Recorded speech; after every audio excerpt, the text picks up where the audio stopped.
وہ عمارت ہے. آج کا امیر غصے میں آگے کہہ دے گا آپ میں کودو ہم آگ میں کود جائیں.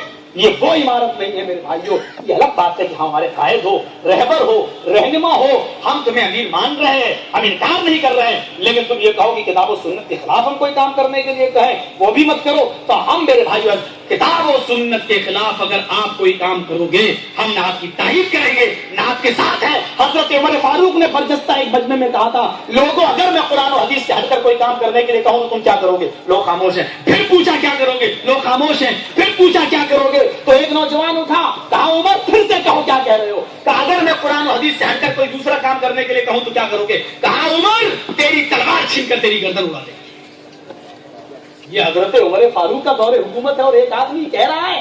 حضرت عمر نے یہ نہیں کہا اچھا تیری ہمت میرے خلاف. حضرت عمر نے کہا اللہ ایسے اور نوجوان پیدا فرما. جب ایسے نوجوان رہیں گے تو کوئی بھی امیر غلط حرکت نہیں کر سکتا ہے اور کتاب و سنت سے ہٹ کر اللہ اور اس کے رسول سے ہٹ کر کوئی بات کہنے کا حکم نہیں دے سکتا ہے.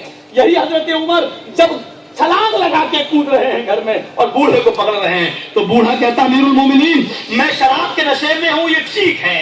میں نے ڈانسر کو بلا کر ناچ کرایا, یہ بھی ٹھیک ہے. میں نے غلطی کی ہے, میں غلط ہوں, اس کی سزا دو. لیکن آپ نے بھی کئی غلطیاں کی ہیں, آپ کی کیا سزا ہے؟ حضرت عمر نے اس کا ہاتھ چھوڑا, کہا پہلے میری غلطی بتا. اس کا انداز ہے کہ پہلے ہم اپنی اصلاح کریں گے بعد میں بتا میری کیا غلطی ہے.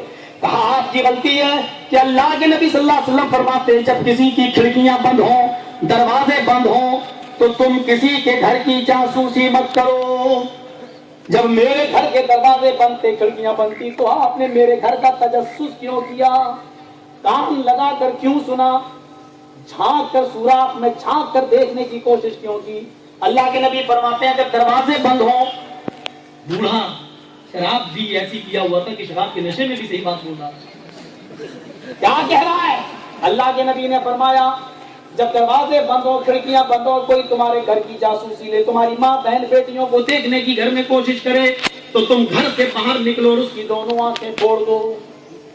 آئے امیر المومنین آپ کی پہلی غلطی ہے. اچھا دوسری؟ کہا دوسری غلطی آپ کی ہے کہ قرآن کہتا ہے جب تم کسی کے گھر میں داخل ہو تو پہلے اجازت لے لو. دروازہ کھٹکھٹاؤ, آپ بغیر اجازت کے میرے گھر میں داخل ہوئے ہیں, یہ آپ کی دوسری غلطی. اور تیسری غلطی ہے کہ اللہ کے نبی فرماتے ہیں جب تم کسی کے گھر میں داخل ہو تو السلام علیکم کہہ کر داخل ہو, تم بغیر سلام کے انٹری مارے ہو.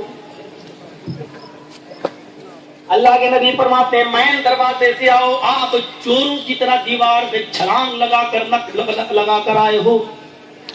حضرت عمر کہتے ہیں بوڑھے اللہ تجھے جزائے خیر دے, میں اپنی اصلاح کروں گا, اس کے بعد میں تم سے نپٹوں گا, جاؤ میں نے تمہیں چھوڑ دیا. اس کے بعد نکل آئے.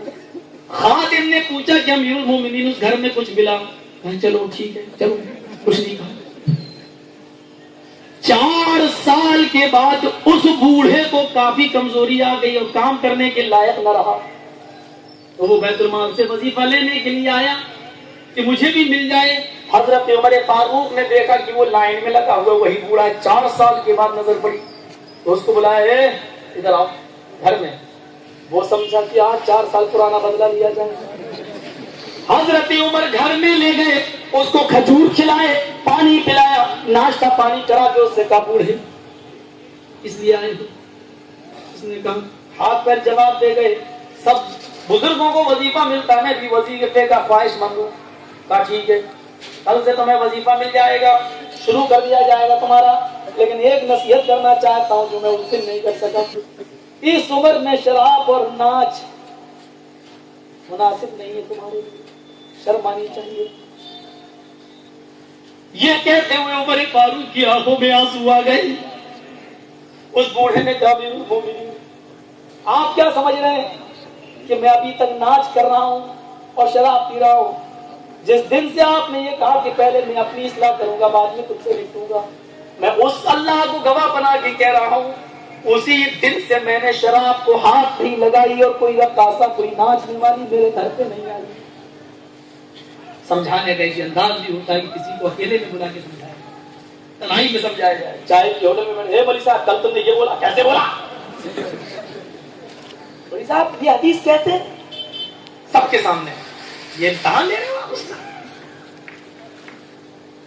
کسی کی اصلاح کرنا ہے تو تنہائی میں کرو, اکیلے میں کرو, وہ زیادہ مؤثر ہوتی ہے, وہ زیادہ کارگر ہوتی ہے. حضرت عمر فاروق کے یہ معمولات تھے, انداز حکمرانی یہ تھی حضرت عمر فاروق رضی اللہ تعالیٰ. وہ کسی چیز کو دیکھیے وہ مسئلے پر غور کرو. بس آخری بات بتا کے بات ختم کرتا ہوں. غور کرو کہ ایک آدمی ان کے پاس آیا اپنی بیٹی کا مسئلہ پوچھنے کے لیے, کہتا ہے کہ امیر المومنین ایک مسئلہ ہے میرے سامنے. کیا مسئلہ یہ ہے کہ میں اور میری بیٹی بہت چھوٹی تھی, چھوٹی بچی, میری بچی میرے ساتھ اسلام لائی, نابالغی کی حالت میں چھوٹی تھی. تبھی ہم اور میری بیٹی دونوں, ہم تو بالغ تھے, ہماری بیٹی نابالغ تھی, میری بچی نابالغ تھی, ہم دونوں اس ساتھ اسلام لائے. لیکن آئے امیر المومنین, اسلام تو لا چکی تھی میری بیٹی اور عمل بھی کرتی رہی, لیکن بالغ ہو جانے کے بعد, جوان ہو جانے کے بعد میری بیٹی سے ایک گناہ سرزد ہو گیا ہے, وہ زنا کی مرتکب ہو گئی ہے. اے امیر المومنین, میں اپنے گھر میں ایک دن گھستا ہوں تو کیا دیکھتا ہوں کہ میری بیٹی چھری ہاتھ ملی ہوئی ہے, کچن میں گھسی ہوئی ہے, وہ اپنے پیروں پہ مار رہی ہے, اپنے ہاتھ پہ چھری مار رہی ہے, اپنے پیٹ پہ مار رہی ہے, اپنی گردن پہ مار رہی ہے. اور جیسی اس نے چھری گلے پہ رکھی ویسی میں اندر پہنچ گیا اور میں نے اس کا ہاتھ پکڑا, چھری پھینکی. میں نے کہا بیٹی یہ کیا کر رہی ہو, خودکشی حرام, اسلام کے اندر یہ تم کیا کر رہی ہو؟ تب اس نے مجھے پوری بات بتائی. اے ابو جان, مجھ سے کل زنا کا صدور ہو گیا ہے, میں وہ حرکت کر بیٹھی جو نازیبا ہے, جو میرے لیے مناسب نہیں ہے. اے ابو جان, مجھے اس دنیا میں زندہ رہنے کا حق نہیں ہے, مجھے مر جانے دو, میں زندہ نہیں رہنا چاہتی. اے امیر المومنین, میں نے اپنی بیٹی کو تسلی دی, اس کو سمجھایا, اس کو بہت پیار کیا, چھری اس کے ہاتھ سے پھینکی. میں نے کہا اللہ غفور رحیم ہے, وہ توبہ کرنے قبول کرنے والا ہے. میری بیٹی اس دن سے لے کے آج تک 3 سے 4 سال کا عرصہ ہو گیا ہے, میری بیٹی مصلی اور دعا نماز کے تو آنکھوں سے آنسو. مجھے امید ہے کہ میری بیٹی کے آنسوؤں سے میری بیٹی کا گناہ دھل گیا ہوگا. اتنا گڑگڑائی ہے, اس دن سے اب تک گڑگڑا رہی ہے. امیر المومنین کہتے ہیں مطلب کی بات بتاؤ, کہنا کیا چاہتے ہیں, مسئلہ کیا ہے؟ مسئلہ ہی تو ہے, مسئلہ یہ ہے کہ میری بیٹی کے اب رشتے آ رہے ہیں میرے پاس, پیغام آ رہا ہے میرے پاس, دیندار لڑکوں کی شادیوں کے رشتے آ رہے ہیں.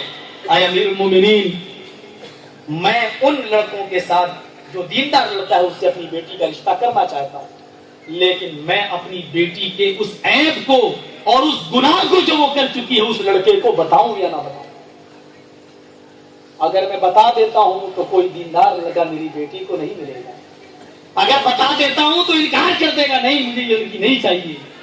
اور اگر نہیں بتاتا ہوں تو ڈر ہے اس بات کا کہ کل قیامت کے دن اللہ میرا مواخذہ نہ کر لے, سوال نہ کر لے, تجھے معلوم تھا کہ تیری بیٹی سے زنا ہوا ہے, پھر تو نے اس لڑکے سے شادی کرتے وقت کیوں نہیں اس کو بتایا, چھپایا کیوں اس کو؟